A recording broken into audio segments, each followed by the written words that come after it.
নমস্কার সকলকে। আজকে ভিডিওর শুরুতেই আমার মায়ের রান্নাঘরটা দেখিয়ে নিচ্ছি। আমাদের ছাদ থেকে এরকমই লাগে মায়ের রান্নাঘরটা।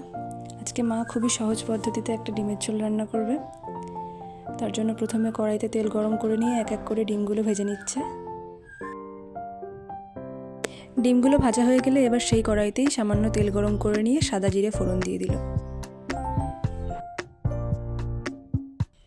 এরপরে দিয়ে দিল টমেটো কুচি দিয়ে বেশ কিছুক্ষণ নেড়ে চেড়ে নেবে। এবারে এই টমেটোর সাথেই দিয়ে দেবে স্বাদমতো লবণ এবং কিছুক্ষণ আবার নেড়ে চেড়ে নেবে। এরপরে আগে থেকে বেটে রাখা মশলা দিয়ে দিচ্ছে। এই মশলার মধ্যে আছে কাঁচা লঙ্কা, আদা, রসুন আর পেঁয়াজ।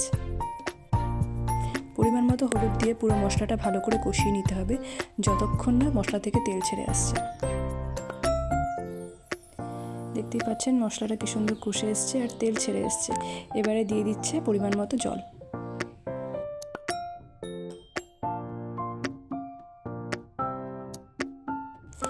জলটা ভালোভাবে ফুটে আসলে তার মধ্যে আগে থেকে ভেজে রাখা ডিমগুলো এক এক করে ছেড়ে দিতে হবে। তারপরে সব কিছু একসঙ্গে বেশ কিছুক্ষণ ফুটিয়ে নিতে হবে। এবারে সবশেষে নামানোর আগে কিছুটা কসুরি মেথি ওপর থেকে ছড়িয়ে দিল। এটা আপনারা দিলেও দিতে পারেন, নাও দিতে পারেন।